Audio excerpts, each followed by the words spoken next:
자, 심화 이론 과정 5번째 시간 진행하도록 하겠습니다.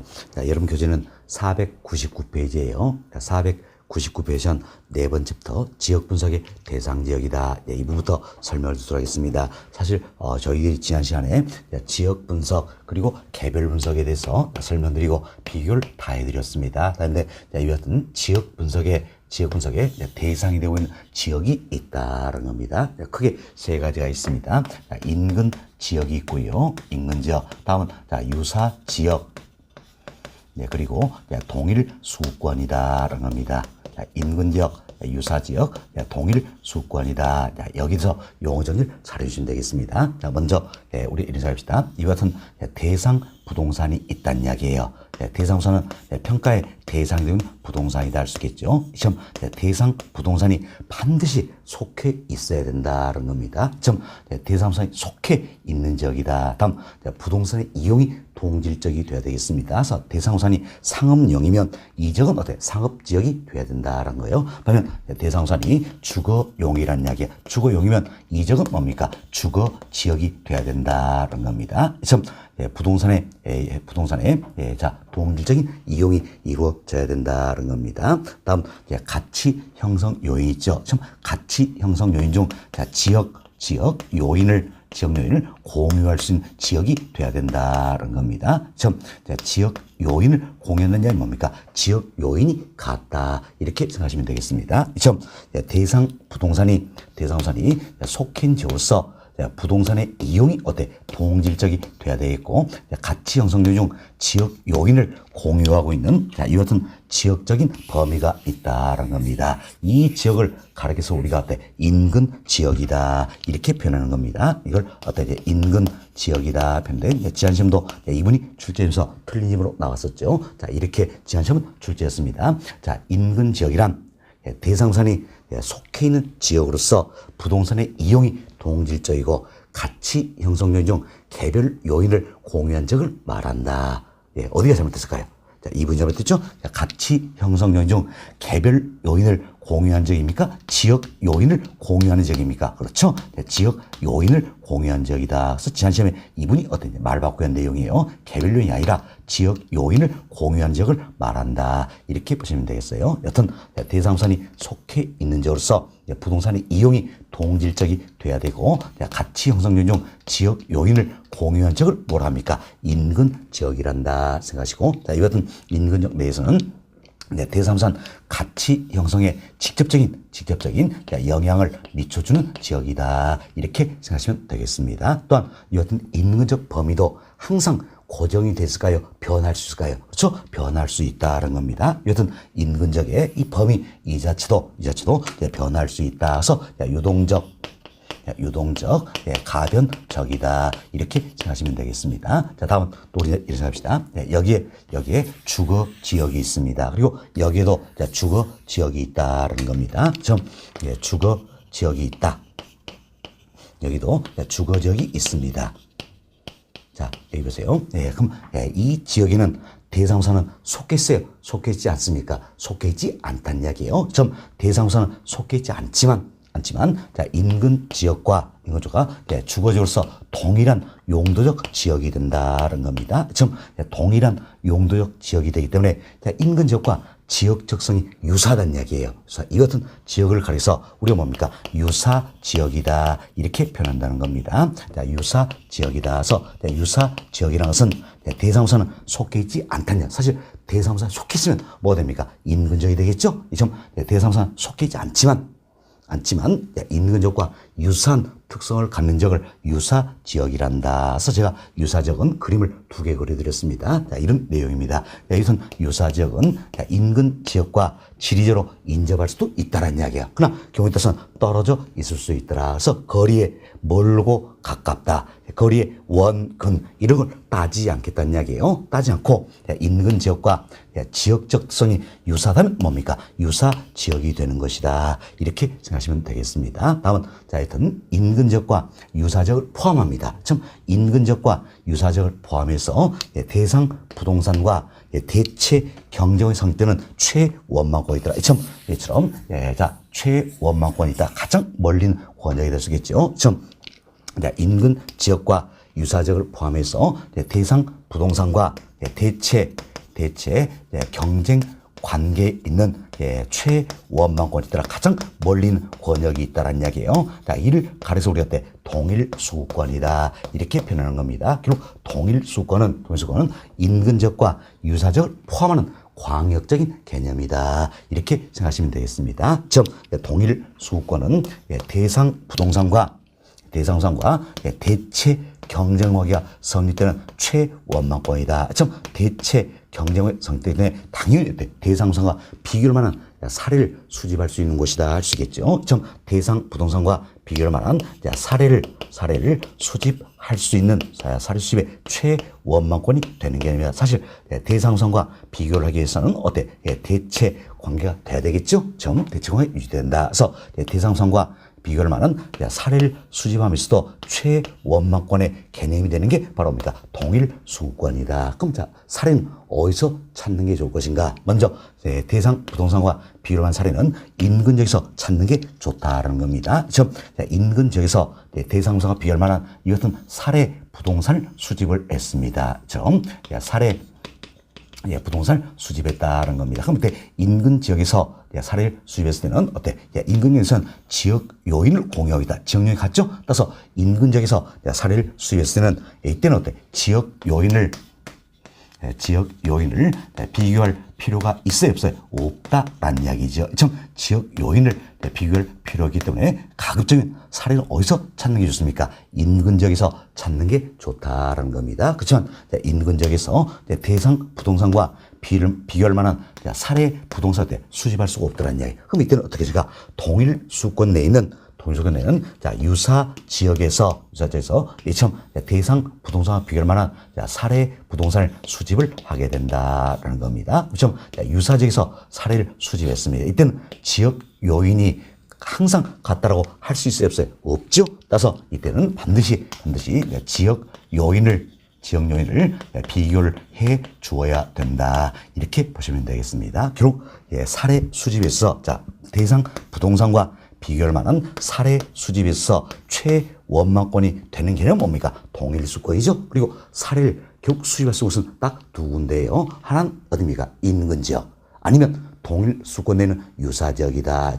사례를 수집할 수 있는 최원망권은 동일수권이지만 사례는 어디서 한다? 인근 지역. 아니면 동일수권 내는 유사지역에서 사례를 수집하게 된다. 이렇게 생각하시면 되겠습니다. 자, 그럼 이때 이 같은 인근 지역이나 동일수권의 범위를 지나치게 확대합니다. 지나치게 확대하면 사례는 많이 찾을 수 있겠죠. 그렇지만 정확도가 떨어진다는 이야기예요. 따라서 가격 수준의 판정이 어려워질 수 있다라는 겁니다. 그렇지만 근데 인근 지역이나 동일수 범위를 지나치게 축소합니다. 축소하면 정확도는 높아지겠죠? 그렇지만 사례를 많이 수집할 수가 없다는 단점이 있다. 따라서 인근 지역이나 동일수 범위는 지나치게 확대하돼도 곤란하고 지나치게 축소하돼도 곤란하다. 이렇게 이해하시면 되겠습니다. 됐습니다. 자, 이 내용 토대로 해서 교재 통해서 또 반복학습 할 수 있도록 하겠습니다. 자, 여러분 교재 한번 살펴드립니다. 499페이지 보세요.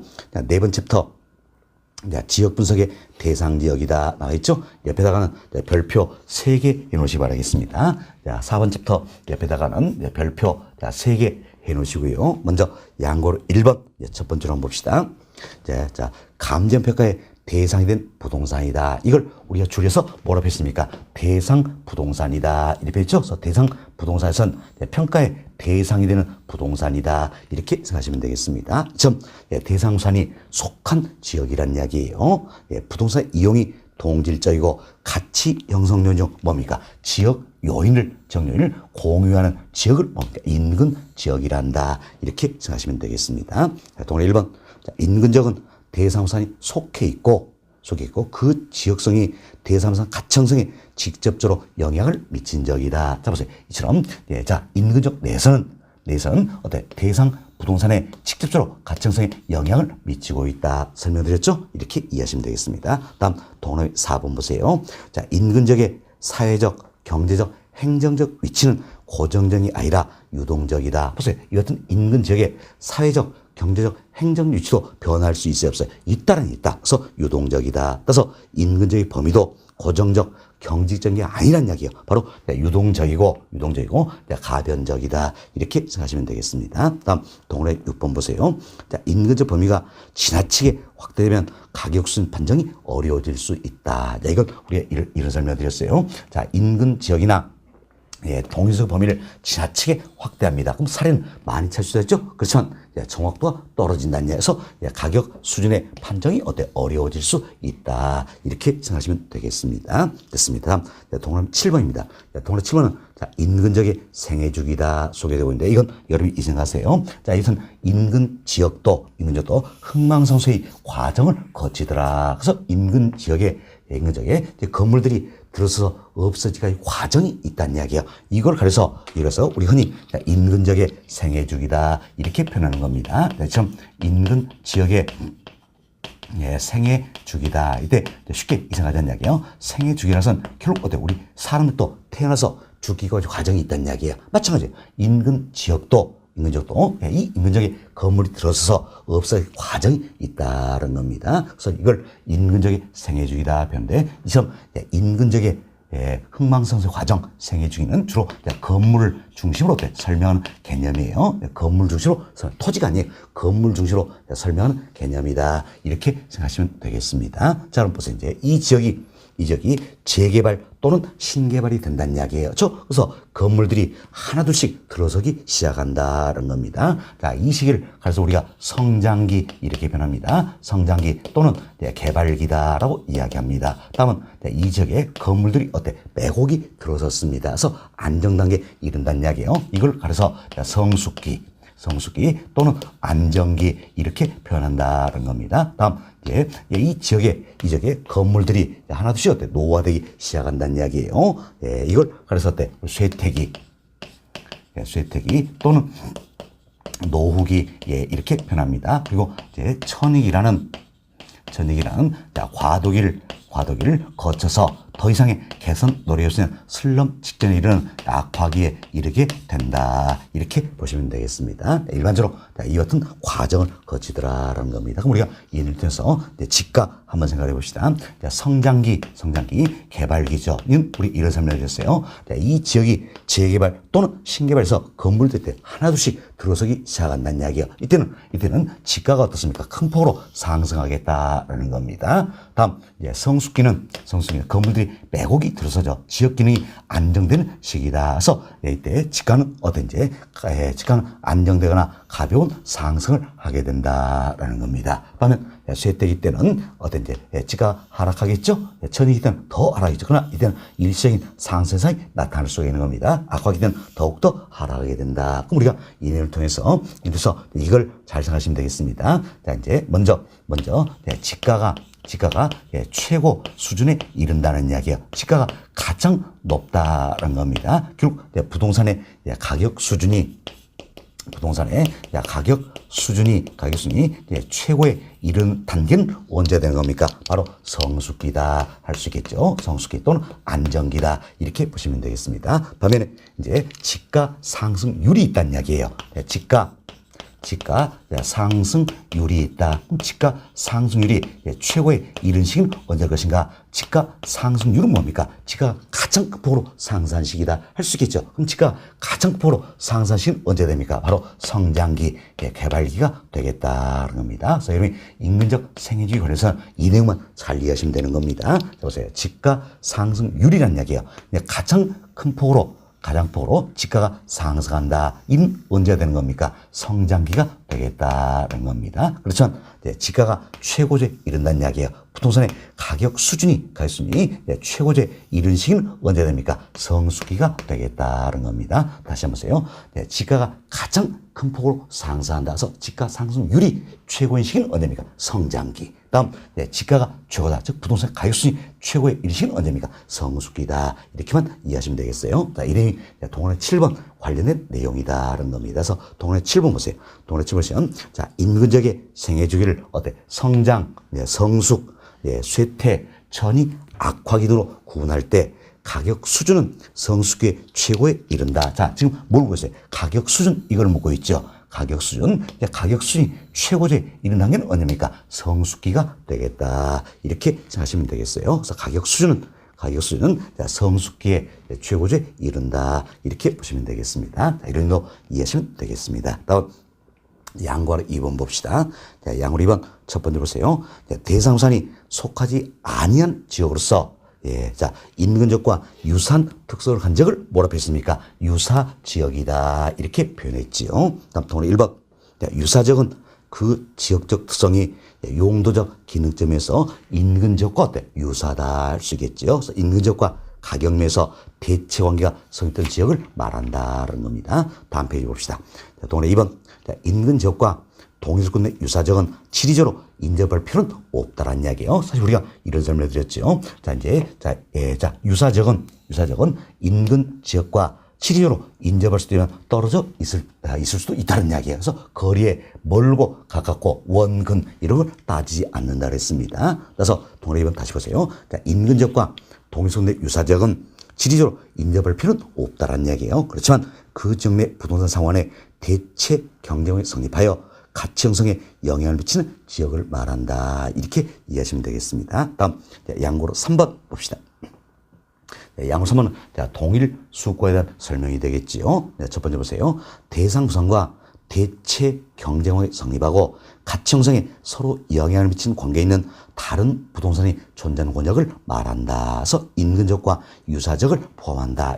인근적과 유사적을 포함해서 대상수산과 대체 경쟁성에 때는 최원망골 뭐라고 했습니까? 동일수권이다. 이렇게 표현했지요. 다음 주 봅시다. 따라서 동일수권은 인근적을 포함하고 인근적과 상호 관계에 있는 유사적이 존재하는 공간적인 범위가 된다. 따라서 사례 수집에 있어서 최원망권이 되고 있다. 이렇게 보시면 되겠습니다. 그럼 이 같은 동일수권 범위도 부동산의 용도에 따라 달라진 경향이 있다는 거죠. 먼저 평균 1번 주거지역입니다. 그럼 이 같은 주거지역의 동일수권 범위는 어떻게 형성될 것인가? 주거지역 이 같은 경우는 일반적으로 도심으로 통근 가능한 지역적 범위와 일치하는 경향이 있다. 이렇게 보시면 되겠습니다. 그렇지만 동일 1번 지역적 선호에 따라 범위가 좁아진 경향도 있다는 이야기예요. 예를 들어서 동일아 이 보세요. 소문난 고급 주택가가 있다는 이야기예요. 그럼 소문난 고급 주택가 이 같은 경우에는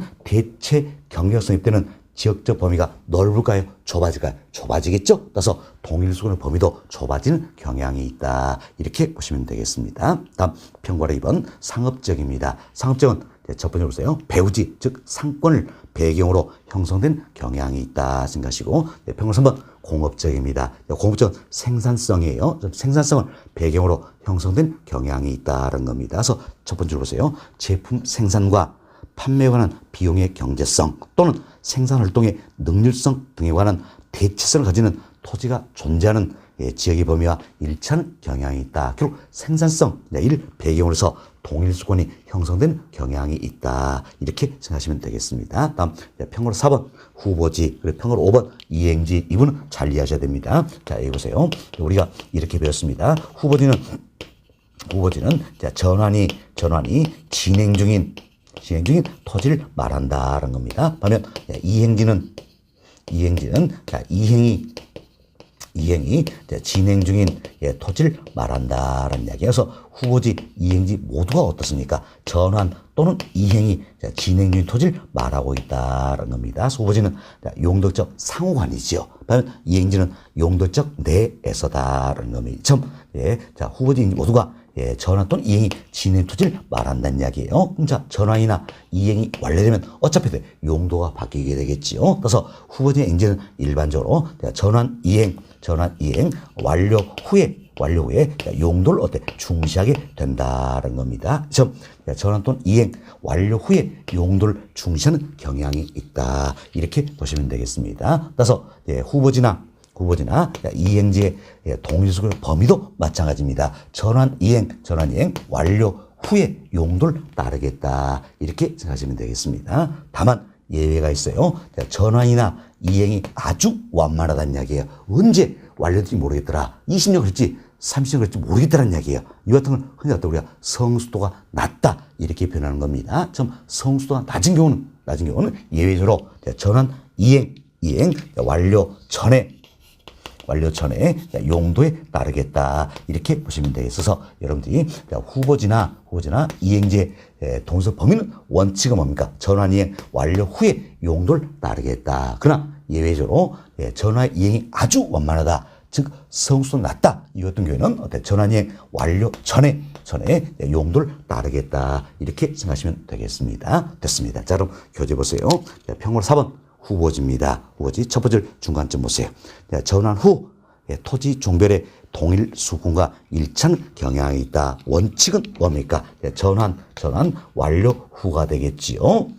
다음 동그라미 1번 보세요. 전환의 성수도가 낮다는 이야기예요. 이땐 예외가 되겠죠. 이땐 뭡니까? 전환 전이 되겠네요. 전환 전에 동일 수권과 일치하는 경향이 있다는 겁니다. 결국 동그라미 2번 후보지의 동일 수권은 전환의 성수도에 따라 판단해야 된다는 겁니다. 평가로 5번 봅시다. 이행지입니다. 첫 번째 중간지 보세요. 이행 후 토지 종별의 동일수가 일치하는 경향이 있다서 이행지도 마찬가지죠. 이행 완료 후 이 원칙이 되겠죠. 후가 원칙입니다. 그렇지만 동그라미 1번 보세요. 이행의 성수도가 낮은 경우에는 이행 전에 동일수가 일치하는 경향이다. 이건 예외가 되겠다. 그래서 동그라미 2번 이행지의 동일수권도 이행의 성숙도에 따라 판단해야 된다. 보시고 여튼 후보지 이행지 다 마찬가지였어요. 원칙은 뭡니까? 전환 이행 완료 후에 용도에 따른다. 그러나 성숙도가 낮다. 예외적 경우에는 어떻습니까?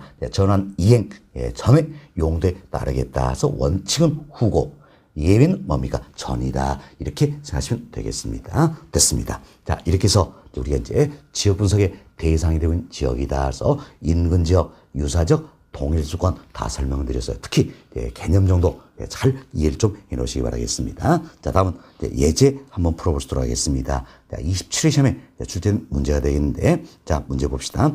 감정평가 과정상 지역 분석과 개별 분석 설명으로 틀린 것은, 자, 보기 1번 봅시다. 자, 지역 분석을 통해, 자, 사실 이 부분도 여러분이 용어 하나하나 다 조심을 하셔야 될 부분이에요. 자, 지역 분석을 통해 나와 있죠? 그럼 지역 분석이다. 이 부분이 되겠죠. 자, 지역 분석을 통해 해당 지역 내, 지역이죠. 지역 내 부동산의 표준적 이용과 가격수를 파악할 수 있다. 결국 지역 분석을 통해서 대상 지역의 표준적 이용과 가격 수준을 파악할 수 있다. 이 내용이지요. 대상 지역, 표준적 이용, 가격 수준, 용어 다 맞죠? 그래서 1번 맞는 표현이 되겠습니다. 2번 보세요. 지역 분석에 있어서 중요한 대상은 우리 세 가지 설명했죠? 인근 지역, 유사적, 동일 수권이다. 그래서 2번도 맞는 표현이 되겠지요. 3번 대상 부동산의 최유효용을 판정하기 위해 개별 분석이 필요하다는 겁니다. 자, 보세요. 개별 분석은 뭡니까? 대상 부동산이죠? 즉 대상 부동산의 최유효 이용 이걸 판정해서 개별 분석이 필요하다. 맞지요? 맞죠? 다음 4번 보세요. 지역 분석보다 개별 분석을 먼저 실시한 것이 일반적이다. 이게 잘못되어 있네요. 자, 우리가 여러 차례 이야기했습니다. 뭘 먼저 한다 했어요? 지역 분석을 먼저 한다 했죠? 그래서 선 지역 분석. 이를 토대로 개별 분석이다. 후 개별 분석이다. 그래서 4번이 잘못되어 있지요. 말이 바뀌었어요. 개별 분석보다 지역 분석을 먼저 실시하는 게 일반적이다. 선 지역 분석, 후 개별 분석이다. 생각하시면 되겠죠. 4번이 잘못되어 있네요. 5번 지역 분석은 대상적이든 거시적인 분석인 반면 보세요. 이제 대상 지역에 대한 대상 지역이다. 자, 지역들 있죠? 대상 지역에 대한 거시적인 분석 방법이 바로 뭡니까? 지역 분석이다라는 거죠. 뒷집은 개별 분석은 대상 부동산에 대한 미시적인 분석이다. 자, 보세요. 개별 분석은 대상 뭡니까? 부동산이죠? 그럼 대상 부동산에 대한 미시적인 분석이다. 자, 용어 다 맞죠? 그래서 5번도 맞는 지문이다. 보시면 되겠어요. 틀린 건 몇 번입니까? 4번 답으로 보시면 되겠습니다. 됐습니다. 자, 이래서 1절 지역 분석과 개별 분석 이분 다 말씀드렸고, 다음은 2절입니다. 자, 2절은 인근적의 수명 현상이다 나와 있는데 이분은 최근 때 거의 출제가 안 되는 부분이다. 그래서 제가 이제 프린트를 통해서 출제 경향 말씀드리면서 이분 생략 들어간다 이런 설명 들었었죠. 사실 인근적의 수명 현상 이분이 바로 우리 여기서 간단히 말씀드린 인근적의 생애주기 이와 관련된 내용이에요. 그래서 다음 페이지 한번 넘겨보세요. 넘겨보시면 자, 이제 502페이지입니다. 502페이지. 자, 2번 챕터를 한번 보세요. 2번 챕터는 인근적의 수명현상, 즉 생애주기 진행 과정이다 나와 있는데 양으로 1번 양호리 1번 성장기 또는 개발기가 되겠죠. 이때 동그라미 1번 보세요. 지가 상승이 활발하여 지가 상승률이 어때? 최고가 되는 시기다라는 거죠. 다음 양호리 2번 성숙기 안정기가 되겠습니다. 동그라미 1번 보세요. 지가는 안정되거나 가벼운 상승으로 지가가 최고 수준이다. 즉 부동산의 가격 수준이 최고조에 이른 단계가 언제입니까? 성숙기다. 이걸 설명을 드린 내용이에요. 그리고 양월 3번 보세요. 쇠퇴기, 노기가 되겠죠. 양월 4번 천이기, 즉 과도기란 단계를 거쳐야 된다. 그리고 더 이상 개선 노력이 없으면 슬럼, 직전에는 악화기 이르게 된다. 이렇게 생각하시면 되겠습니다. 이 과정을 거친 생각하시고 이 부분만 잘 기억을 해놓자라는 겁니다. 사실 우리가 이제 이 그림을 그려진 내용이 어때? 502페이지 상단에 박스에 그림 들어있죠? 이와 관련된 것을 참고만 하시면 되겠습니다. 됐습니다. 자, 이렇게 해서 2절 인근적의 수명현상, 인근적의 생애주기다 간단하게 살펴드렸습니다. 다음은 504페이지를 보세요. 504페이지는 마무리 키워드 정리다 소개됐죠? 이 부분도 여러분이 한번 읽어보시면서 그동안 학습 내용을 다시 한번 정리해 보시기 바라겠습니다. 자, 또 할 일이 두 가지가 있죠? 뭡니까? 자, 여러분 교재 496페이지예요. 자, 496페이지 여기 보시면 이 장에서 알아야 할 주요 지문이다. 그래서 이제 OX 10문제 들어있죠? 자, 설명 다 드렸으니까 10문제 꼭 좀 한번 풀어보시기 바라겠습니다. 그리고 또 이제 여러분께 제공된 프린트물 있어요. 프린트물에 괄호넣기 퀴즈 전선이다. 자, 이번 또 풀어보시면서 용어 정리를 해보시기 바라겠습니다. 자, 이렇게 소리는 여러 차례 반복 학습을 하게 된다 생각하시면 되겠어요. 됐습니다. 자, 이렇게까지 하신다면 3장 지역 분석 및 개별 분석이다. 이분도 정리가 다 됐습니다. 3장 마무리하고 다음은 4장으로 넘어가도록 하겠습니다. 4장은 여러분 교재 505페이지예요. 505페이지는 감정평가 방식이다. 소개되어 있죠? 프린트물 먼저 보도록 하겠습니다. 프린트물 보시면 먼저 1번 출제 경향이다. 나와 있죠? 최근 10년 동안 출제 경향을 넣어드렸어. 그러나 최근 5년이 중요하다 할 수 있겠죠. 그래서 최근 5년을 보면 4장 감정평가 방식이다. 여기선 어떻습니까? 네 문제에서 많게는 어때? 5문제 이렇게 출제한 영역이다라는 걸 알 수 있겠죠. 지난시험도 5문제 이렇게 출제가 되었다라는 겁니다. 그리고 여론실 이번 30회 자기협수는 마찬가지예요. 네 문제에서 5문제 이렇게 출제가 될 것이다. 예상된 부분이겠어요. 어찌 보면 감정평가론 우리가 3편이죠. 감정평가론 여기서 가장 많은 문제가 출제되는 게 바로 4장 평가 방식이다. 이렇게 보시면 되겠습니다. 됐습니다. 이렇게 출제형 말씀드렸고 다음 이제 2번 보시면 출제 빈도다 소개되고 있죠. 우리 교재는 1절부터 6절까지 6개 절로 구성이 되어 있습니다. 1절에서는 감정평가 3방식을 개괄적으로 설명하고 있고 2절부터는 좀 더 구체적으로 원가 방식, 3절은 비교 방식, 4절은 수익 방식을 소개하고 있는 내용이 되겠습니다. 그리고 5절은 물건별 감정평가 방법, 6절은 감정평가 절차. 그래서 1절부터 6절까지 6개 절로 구성이 되어 있어요. 구성인데 대체로 동그라미가 어디에 몰려 있습니까? 상중에 몰려 있죠? 이게 그런 겁니까? 출제 문서가 많기 때문에 전체적으로 출제가 되고 있다. 이렇게 생각하시면 되겠어요. 그래서 전반적으로 출제가 되고 있기 때문에 어때? 우리가 1절부터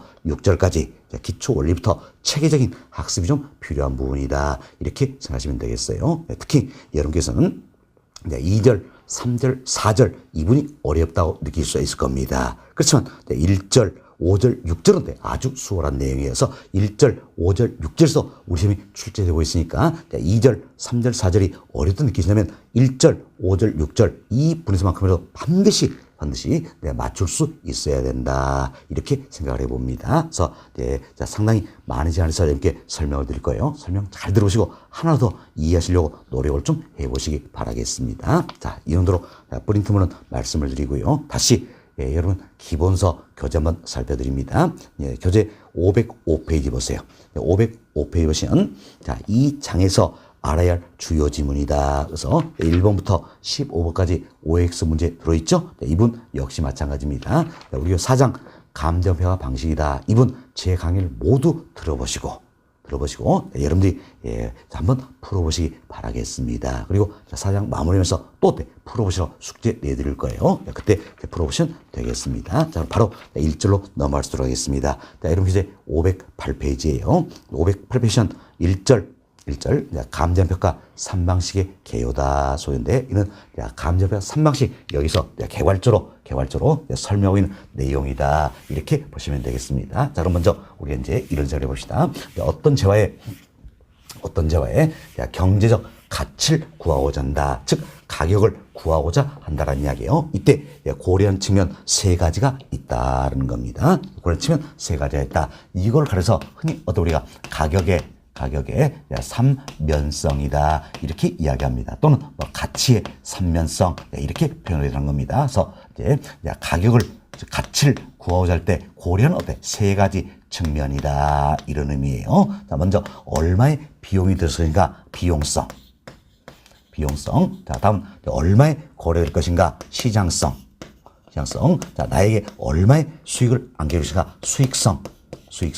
이 세 가지가 있다는 이야기예요. 세 가지가 있다. 자, 비용성, 자, 시장성, 자, 수익성 세 가지가 있다. 이 세 가지를 가려서 가격 또는 가치의 삼면성이다. 이렇게 표현하는 겁니다. 자, 가격의 삼면성 뭐가 있습니까? 비용성, 시장성, 수익성이 있다. 이렇게 생각하시면 되겠습니다. 자, 지금 가격 또는 가치의 삼면성에 기초해서 평가하는 방식들이 달라진다는 겁니다. 이때 비용성의 원리에 기초하는 평가 방식이 있어요. 얼마의 비용이 들었을 것이냐 이 문제죠. 원가가 얼마나 발생했느냐 이 문제라서 우리가 원가 방식이다 이렇게 표현합니다. 그럼 이것은 원가 방식은 비용성의 원리에 기초해서 학자들은 비용 접근법이다 이렇게 표현하는 겁니다. 비용 접근법이다라는 겁니다. 다음은 여기서 이제 시장성의 원리에 기초하는 평가 방식이겠죠. 이는 시장과 비교한다는 이야기예요. 시장과 비교한다 이런 의미에서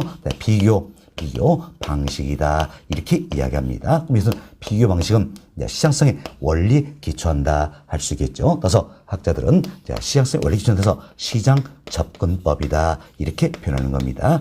시장 접근법이다. 다음은 수익성의 원리에 기초하는 평가 방식이 있죠. 이를 우리가 수익 방식이다라고 이야기합니다. 그럼 이것은 수익 방식은 수익성의 원리에 기초한다. 수익은 뭡니까? 소득이다 할 수 있겠죠. 따라서 수익 방식을 소득 접근법이다 이렇게 표현하는 겁니다. 소득 접근법이다. 지금 가격 또는 가치의 삼면성 여기에 기초해서 평가 방식 세 가지가 나왔다는 겁니다. 자, 비용성의 원리에 기초하는 평가 방식이 뭡니까? 원가 방식이다.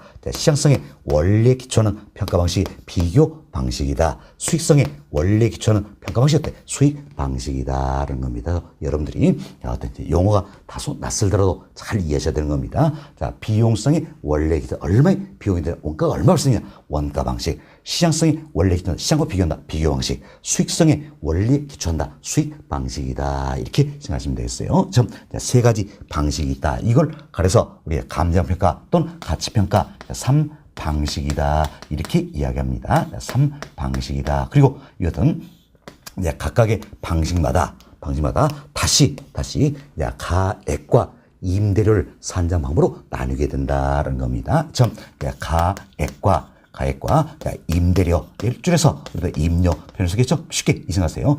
감정평가 규칙이 있어요. 규칙에서는 가액, 임대료 이런 표현을 쓰고 있다는 이야기야. 쓰고 있는데 우리 편의상 가액은 뭡니까? 가격이다.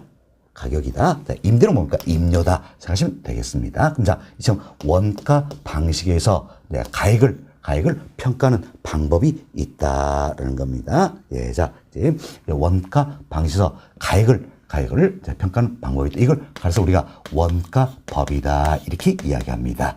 원가법이다. 실무에서는 복성식 평가법 이렇게 표현인데 크게 신경 쓰지 마시고 규칙에서는 원가법이다 이렇게 생각하시면 되겠습니다. 자, 다음 이때 이제 원가법에서 산정된 가액이 있겠죠. 원가법에서 산정된 가액을 우리가 적산 가액이다 또는 복성 복성 가액이다. 이렇게 표현하는 겁니다. 자, 지금 원가 방식에서 가액을 산정하는 방법이 뭡니까? 원가법. 이때 산정된 가액을 적산 또는 복성 가액이란다. 이렇게 생각하시면 되겠어요. 사실 여러분들이 이제 적산이라는 이 표현이 있어요. 적산, 이 표현은 뭡니까? 차곡차곡 쌓아가다. 이런 의미가 내포되어 있다는 데서 원가가 발생할 때다. 비용 들 때마다 쌓아가겠다. 이렇게 참고하시면 되겠습니다. 다음, 이제 원가 방식에 의해서 임대료를 산정하는 평가 방법이더라. 지금 임대료 산정하는 평가 방법을 적산법이다. 이렇게 이야기하는 겁니다. 적산법. 지금 적산법에서 산정된 임대료가 있겠죠. 이를 적산 임대료 또는 적산 임료다. 이렇게 표현하고 있다. 보시면 되겠습니다. 여튼 이제 비용성의 원리에 기초한 평가 방식이 뭡니까? 원가 방식이다. 그래서 원가 방식에서 가액을 산정하는 평가 방법이 원가법. 이때 산정된 가액을 적산 가액이란다. 다음, 원가 방식에서 임대를 산정하는 평가 방법을 적산법. 이때 산정된 임대를 뭡니까? 적산 임료란다. 이렇게 생각하시면 되겠습니다. 다음, 비교형식도 마찬가지예요. 가액과 임대료를 산정 방법으로 나누게 되겠죠. 그래서 비교 방식에서 가액을 산정을 하고자 한다는 겁니다. 그럼 어때? 시장과 비교하겠죠? 그럼 시장에서 거래된 사례를 비교해야 될까요? 임대된 사례를 비교해야 될까요? 그렇죠? 가액은 편의점 가격이다. 이 가격을 산정해서는 거래된 사례가 비교해야 되겠지요. 그래서 비교 방식에서 가액을 산정 평가 방법을 우리가 거래 사례 비교법이다. 이렇게 이야기하는 겁니다. 쉽게 이상하세요. 거래된 시장에서 거래된 사례와 비교해서 대상원의 가액을 산정하는 평가 방법이다. 이렇게 보시면 되겠습니다. 됐습니다. 자, 지금 가액을 산정 평가 방법이 거래사례 비교법이다라는 겁니다. 다음 거래사례 비교법 여기서 산정된 가액이 있다는 이야기를 비준 또는 유추 가액이다. 이렇게 표현합니다. 자, 거래된 사례와 비교했죠? 비교해서 구한다 해서 비준, 또 사례로부터 뽑아낸다는 이야기여서 유추 이렇게 해서 비준 또는 유추 가액이다. 이렇게 표현합니다. 다음, 비교 방식에서 임대를 산정하는 평가 방법이 있다는 겁니다. 그럼 지금 임대를 산정하기 위해서 뭐가 비교입니까? 임대된 사례와 비교해야 된다. 아시겠죠? 그래서 임대된 사례와 비교한다서 임대사례 비교법이다. 이렇게 표현하는 겁니다. 결국 임대된 사례와 비교해서 대상원의 임대를 산정하는 평가 방법이다. 아시겠죠? 딱 이때 임대사례 비교법에서 산정된 임대료가 있다는 겁니다. 이를 그래서 마찬가지예요. 비교해서 구한다 해서 비준, 또 사례로부터 뽑아낸다서 유추, 그래서 비준 또는 유추 임대료다. 줄여서 임료, 이렇게 표현할 수 있다는 겁니다. 자, 그럼 여기 보세요. 좀 시장성의 원리에 기초한 평가 방식이 뭡니까? 비교 방식이다. 그럼 여튼 비교 방식에서 가액과 임대를 산정할 수 있더라. 이때 가액을 산정하는 평가 방법이 뭡니까? 거래사례 비교법. 이때 산정된 가액을 비준 또는 유추 가액이란다. 다음 임대료 산정하는 평가 방법이 뭡니까? 임대사례 비교법이다. 이때 산정된 임대를 비준 또는 유추 임료란다. 이렇게 생각하시면 되겠습니다. 자, 그리고 시장성의 원리에 기초해서 보기는 좀 어렵습니다. 그러나 비교 방식에 하나가 더 있는 게 있어요. 바로 토지의 가치를 구할 때 활용 방법이 되겠습니다. 이게 이제 공시가 기준법이라는 게 있어요. 자, 공시지가 기준법이다라는 게 있습니다. 이는 토지의 가치, 토지의 가액을 산정하는 하나의 평가 방법입니다. 그때 공시가 기준법에서는 표준지 공시가 이익과 비교해서 표준지 공시가 여러분이 표준지 공시가 들어보셨죠? 여튼 표준지 공시가 이익과 비교해서 대상 토지의 가액을 산정하는 평가 방법이 바로 뭡니까? 공시가 기준법이다. 그리고 표준지 공시가 비교한다. 그 이야기예요. 그래서 비교 방식이 하나가 되는 것이다. 사실 표준지 공시가다. 이는 시장에서 거래된 건 아니죠. 공시된 가격이잖아요. 그렇죠? 그래서 시장성의 원래 기준으로 보긴 어렵다는 이야기예요. 그렇지만 그렇지만 이제 비교해서 구하니까 당연히 공시행위법도 비교 방식의 하나가 되는 것이다. 이렇게 보시면 되겠어요. 그래서 대상 토지 가액을 구할 때 활용하는 공시가 기준법 역시 비교 방식의 하나가 된다. 이렇게 생각하시면 되겠습니다. 다음 여기서 이제 수익성의 원리에 기초하는 평가 방식이 수익 방식이죠. 그럼 이것은 수익 방식에서도 가액과 임대를 산정 방법으로 나누게 된다는 겁니다. 이때 여기서 가액을 산정한다는 이야기예요. 자, 이건 우리 합시다.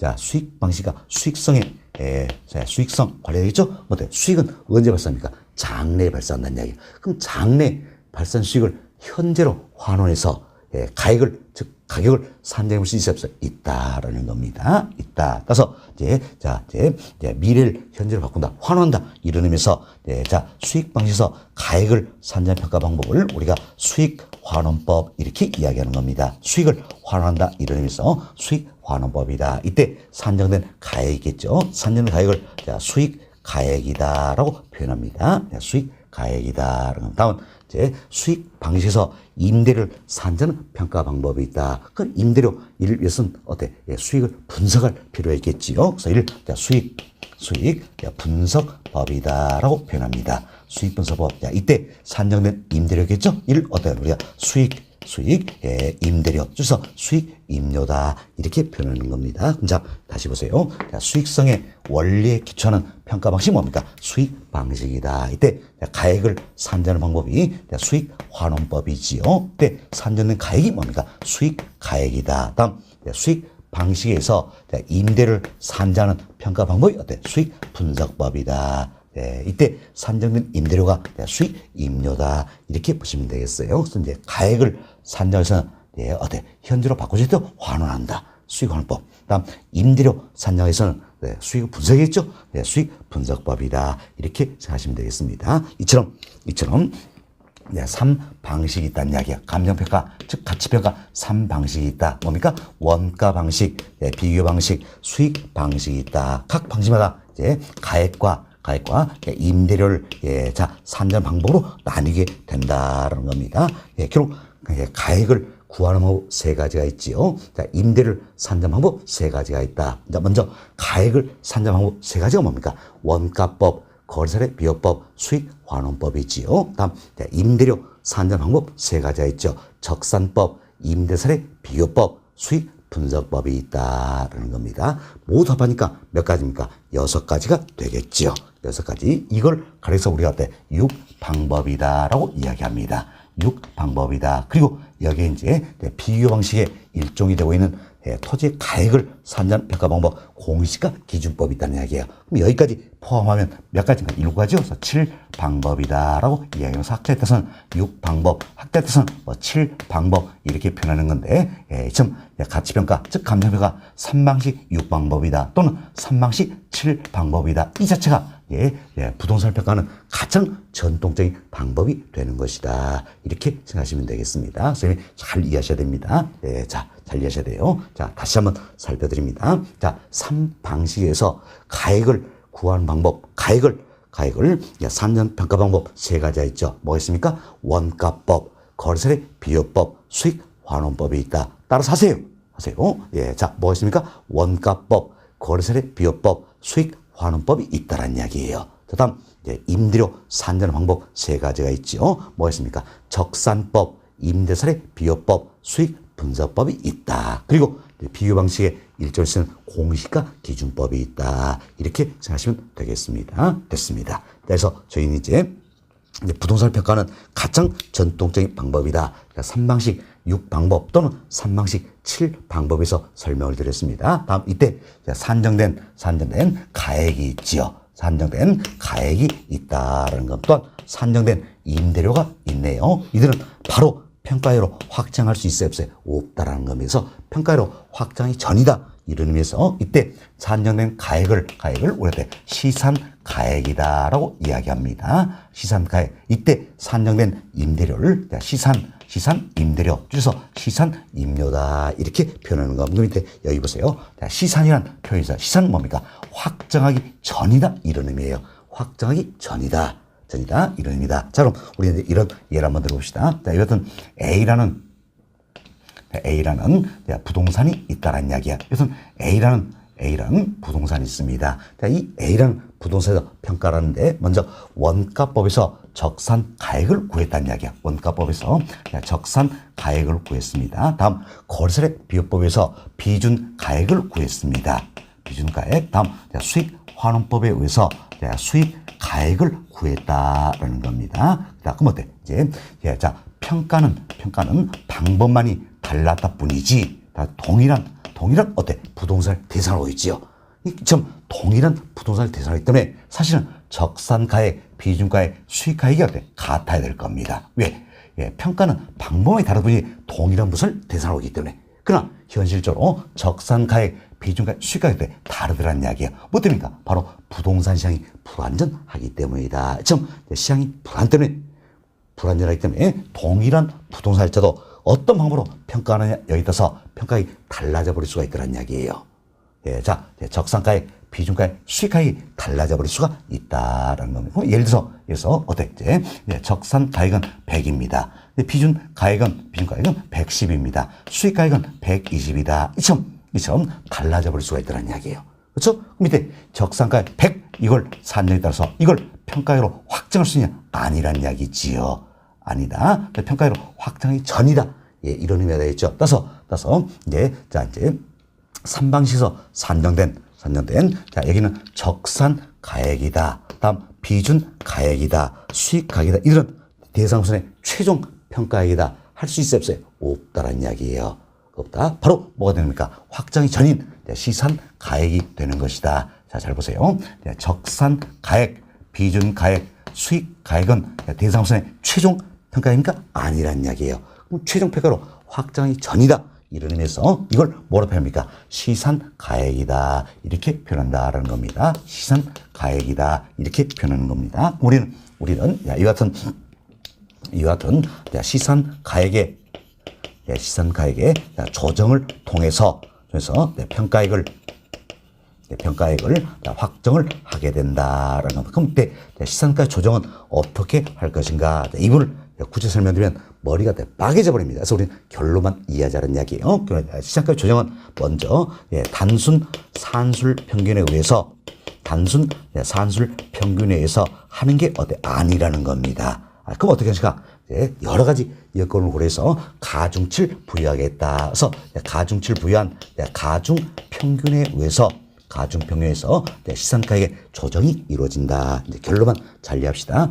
시산가액 조정을 통해서 우리 이제 평가액을 확정하는데 이때 시산가액 조정은 단순 산술평에서 한다 안 한다? 안 한다는 거예요. 어떻게 합니까? 여러 가지 요건에서 가중치를 부여한다. 그래서 가중평균에서 시산가액을 조정을 하게 된다. 이렇게 생각하시면 되겠습니다. 그래서 우리 시험은 지문형으로 일행이 나오는 겁니다.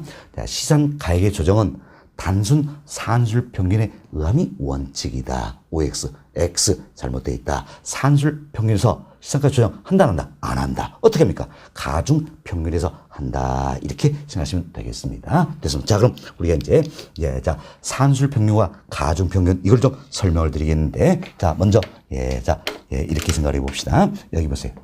자, 우리가 시산가액 세 가지를 구했습니다. 적산가액, 비준가액, 수익가액을 구했죠? 밑에 적산가액 100이 있죠. 100. 다음 비준가액 110이 있습니다. 수익가액 120이 있네. 이걸 모두 더해줍니다. 모두 더해주고 세 가지니까 얼마야?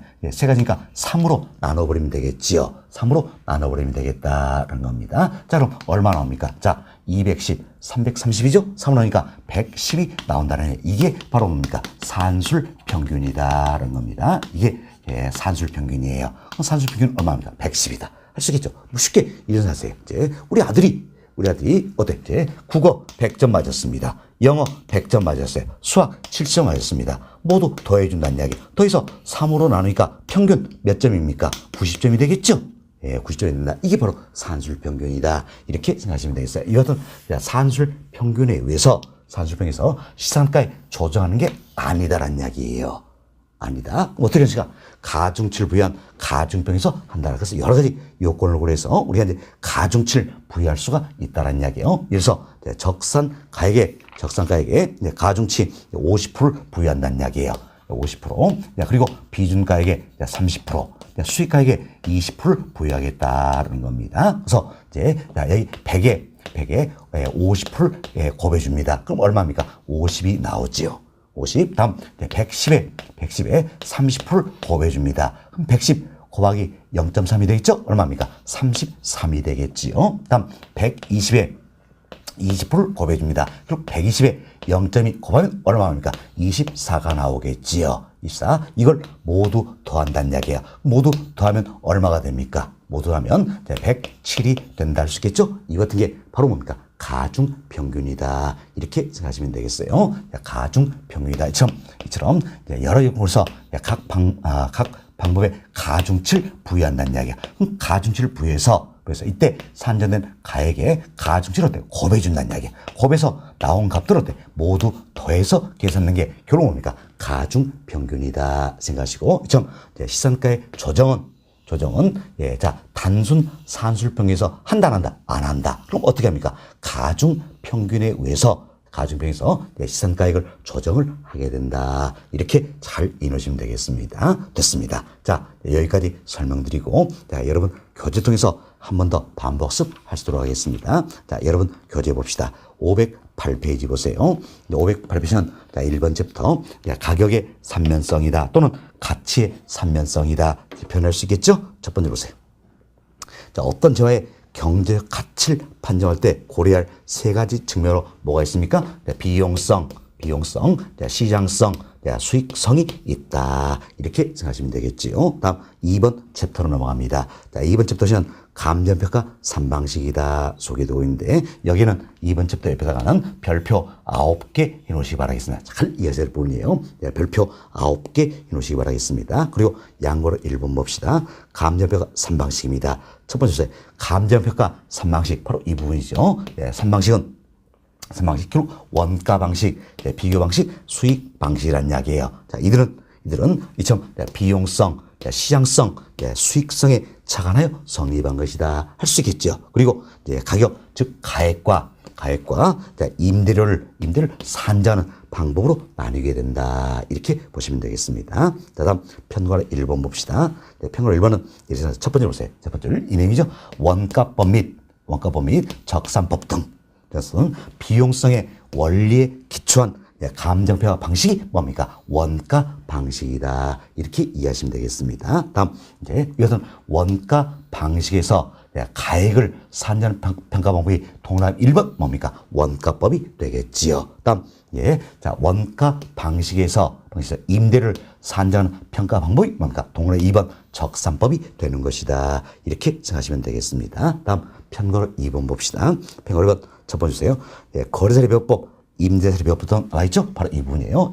거래사례비교법 그리고 임대사례비교법 등 시장성의 원리에 기초하는 평가 방식이다. 그리고 또 하나 있죠. 공시가 기준법이 있다는 겁니다. 이들이 바로 뭡니까? 비교 방식이다. 이렇게 생각하시면 되겠습니다. 그래서 다음 페이지 동그라 1번입니다. 이것은 비교 방식에 의해서 가액을 산정하는 평가 방법이 어때? 거래사례 비교법이다라는 거죠. 다음 비교 방식에 의해서 임대를 산정하는 평가 방법이 동일한 2번 뭡니까? 임대사례 비교법이다라는 겁니다. 그리고 비교 방식의 일종일 수 있죠. 그래서 토지의 가액을 산정할 때 활용 방법이 동일한 3번 공시가 기준법이다. 이렇게 생각하시면 되겠습니다. 다음 편거로 3번 봅시다. 편거로 3번은 수익 환원법 및 수익 분석법 나왔죠? 바로 이 부분이에요.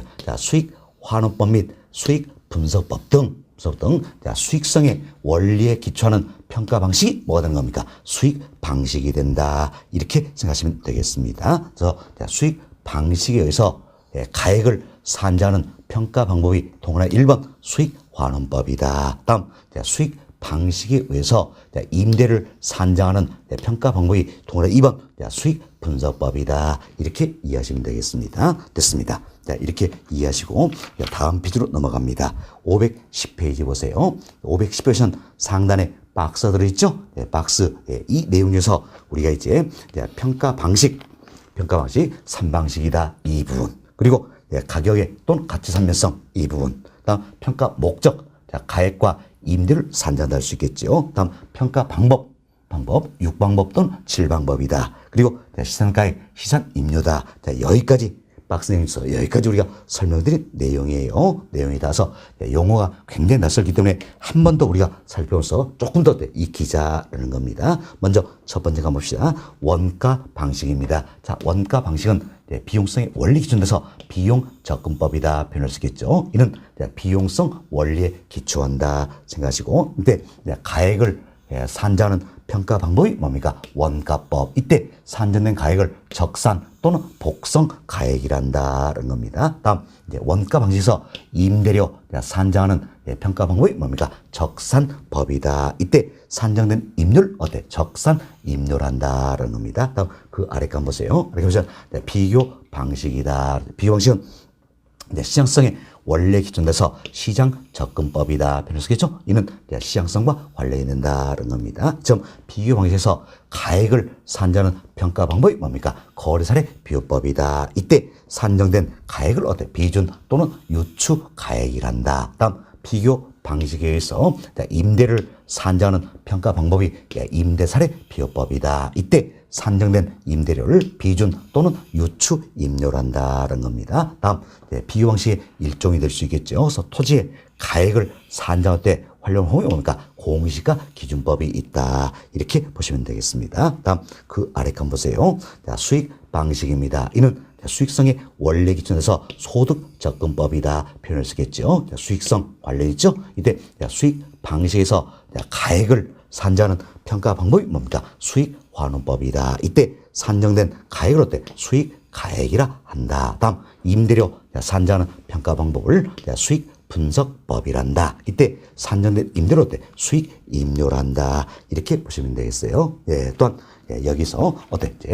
참 3방식, 6방법 또는 7방법에서 산정된 가액과 임대료였더라. 이는 어때? 자, 최종 평가액이 아니랬죠? 확정의 시장이다. 그래서 여기는 적산 가액, 비준 가액, 수익 가액 이들은 어때? 대상성의 최종 평가액 아니랬죠? 뭐가 되는 겁니까? 시산 가액이 되는 것이다. 이렇게 생각하시면 되겠습니다. 그래서 박스에 나온 내용 한 번 더 반복습을 했다는 겁니다. 자, 이만큼 말씀드리면 조금 더 용어가 이제는 어때? 귀에 들어올 것이다 생각을 해봅니다. 다음은 그 아래 보충학습 박스를 봅시다.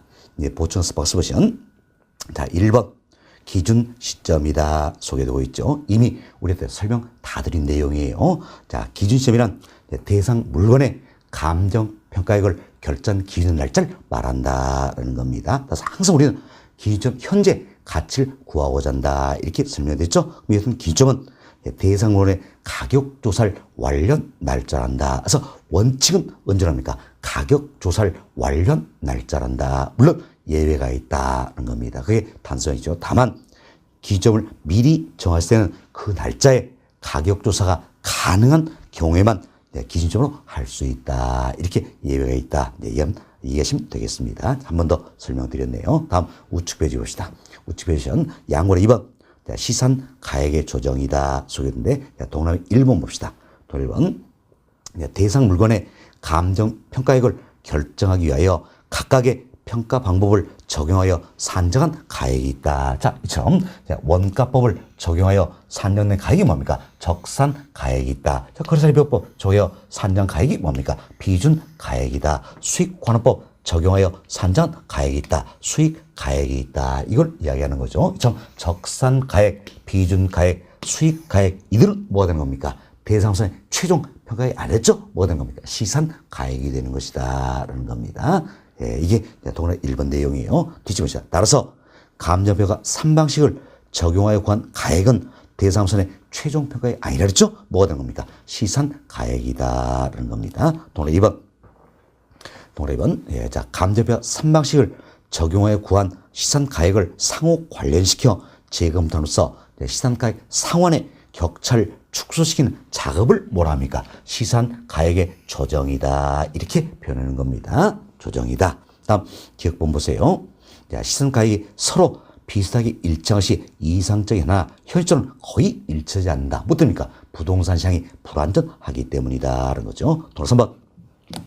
시산 가액 조정은 3방식 조에 구한 시산 가액을 단순히 산술평균을 의미하진 않는다. 자, 단순 산술평균에서 시산가격 조정한다 안 한다? 안 한다. 이렇게 설명드린 내용이지요. 또 4번 시산가격을 조정할 때는 감정평가 목적, 대상의 특성, 수집한 자료의 신뢰성, 시장 상황 등을 종합적으로 고려하여 각 시산가격에 적절한 가중치를 부여하여 감정평가를 결정해야 한다. 결국 어떻게 가중평균에 의해서 시장가격 조정을 한다. 그래서 여러 가지 요건을 고려해서 자, 각각의 방법에 가중치를 부여한다 그랬죠? 가중치를 부여한 가중평균에서 조정을 하게 된다는 겁니다. 다시 한번 말씀드립니다. 자, 시장가격 조정은 단순 산술평균에서 한다 안 한다? 안 한다는 이야기예요. 어떻게 합니까? 가중 평균에 의해서 한다. 이렇게 잘 생각하시면 되겠습니다. 다음 동아리 5번 보세요.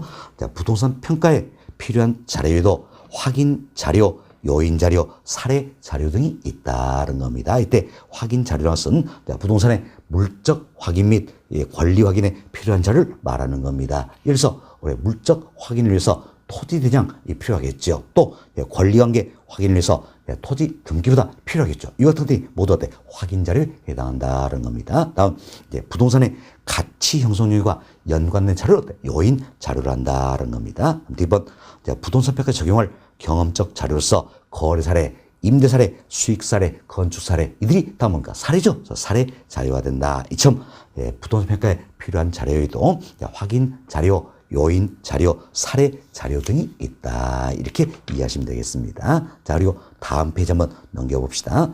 다음 페이지는 512페이지예요. 510페이지. 이제 상단에 연습이 나와 있죠? 이번은 제가 다음 시간에 한 번 더 풀어드릴 겁니다. 그리고 하단에 예제 먼저 보겠습니다. 예제 보시면, 자, 감정평가는 규칙상 과례 둘 내로 옳은 것은, 자, 지난 시험에 출제된 문제예요. 그래서, 어렵게만 출제된 건 아닙니다. 이것 문제는 반드시 우리가 맞출 수 있다. 완전 우리력 문제다 생각하시고 한번 봅시다. 첫 번째 보세요. 원가 방식입니다. 자, 우리 설명드렸죠? 원가 방식이라는 것은, 자, 원가법 및 적산법 등 비용성의 원리에 기초한 감정평가 방식이다 할 수 있겠죠. 그럼 기억번에는 뭐가 들어갑니까? 비용성이다. 이 표현이 되겠습니다. 자, 그럼 기억번 자, 비용성이 들어가 있죠. 그럼 얼른 보기 1, 2, 3, 4 보세요. 이선시간 기억번은 뭡니까? 비용성이죠. 그래서 자, 2번 5번은 답이 될 이유가 없는 거죠. 자, 비용성입니까? 비교성입니까? 비용성이다라는 겁니다. 비용성. 그래서 이제 2번 5번은 답이 될 여지가 없고, 결국 어때? 1번. 다음은 이제 3번, 4번. 이 중에 답이 들어있다. 자, 보세요. 1번, 3번, 4번은 모두가 기억이 뭡니까? 비용성이죠? 그래서 1번, 3번, 4번 중에 답은 들어있다는 겁니다. 다음, 그럼 이제 1번, 3번, 4번 보니까 니은의 차이가 있지요. 그럼 니은번 얼른 살펴보자라는 이야기예요. 니은 봅시다. 두 번째이죠. 비교 방식입니다. 자, 지금 2분 설명하고 있죠. 비교 방식입니다. 이는 거래사례 비교법, 임대 사례 비교법 등 시장성의 원리에 기초한 감정평가 방식이다. 그리고 하나가 더 있네요. 뭡니까? 공시가 기준법이다. 따라서 니은에 들어간 말은 뭡니까? 공시가 기준법이다라는 이야기예요. 그럼 얼른 보기 보세요. 자, 이제 1번 한번 봅시다. 1번 보시면 니은번에 뭡니까? 공시가 비교법 나와 있죠. 잘못된 거죠. 공시가 비교법입니까? 기준법입니까? 기준법. 그래서 1번 이제 아웃 됐습니다. 다음 3번 보세요. 3번 보니까 니은 역시 공시가 비교법 나와 있죠? 잘못됐다라는 겁니다. 공시가 비교법입니까? 아니죠. 공시가 기준법이다. 그 이야기예요. 기준법. 다음 결국은 이제 남는 건 4번밖에 없죠? 당연히 4번이 답이 되는 것이다. 이렇게 찾으면 쉽게 찾을 수 있겠죠. 그래서 이제 니은 4번에는 공시가 기준법이다 나와 있죠. 자, 다음 이제 답은 4번 이렇게 빨리 찾았습니다. 그리고 한 번 더 살펴봅시다. 이제 박스에 자, 세 번째입니다. 수익 환원법, 수익 분석법 등 수익성의 원리에 기초한 감정평가 방식이 뭐가 되는 겁니까? 수익 방식이 된다. 그래서 디귿번에는 자, 디귿번에는 자, 수익 방식이다. 할 수 있겠죠? 그럼 답은 다 찾았네요. 자, 기억번 비용성, 니은번 공시가 기준법, 디귿번 수익 방식이다. 결국 답은 몇 번에 해당합니까? 4번이 되는 것이다. 라는 겁니다. 답은 4번이 되겠네요. 자, 이와 같은 유형의 문제가 최근 5년 동안 3번이나 출제되는 겁니다. 그래서 우리가 이제 자, 부동산 가치평가, 감정평가 3방식 6방법 또는 7방법이다. 체계들 그랬죠? 이와 관해서 이 본 문처럼 한 서너 개 넣어주고 괄호에서 괄호에 들어갈 말로 옳은 것은 이걸 찾는 문제가 최근 5개년 동안 때 3번이나 출제했던 이야기. 그럼 이런 문제는 반드시 우리가 맞출 수 있어야 된다. 아시겠죠? 그래서 우리가 가액을 구하는 방법 3가지, 임대료는 3가지, 그리고 공시지가지법 포함해서 7가지다. 누차 설명했던 내용이에요. 됐습니다. 이런 점도 잘 이해를 좀 해놓으시고요. 해놓으시고 다음 시간에 510페이지 상담에는 연습 문제를 한 번 더 풀 수 있도록 하겠습니다. 이번 시간은 여기까지 정리할 수 있도록 합니다.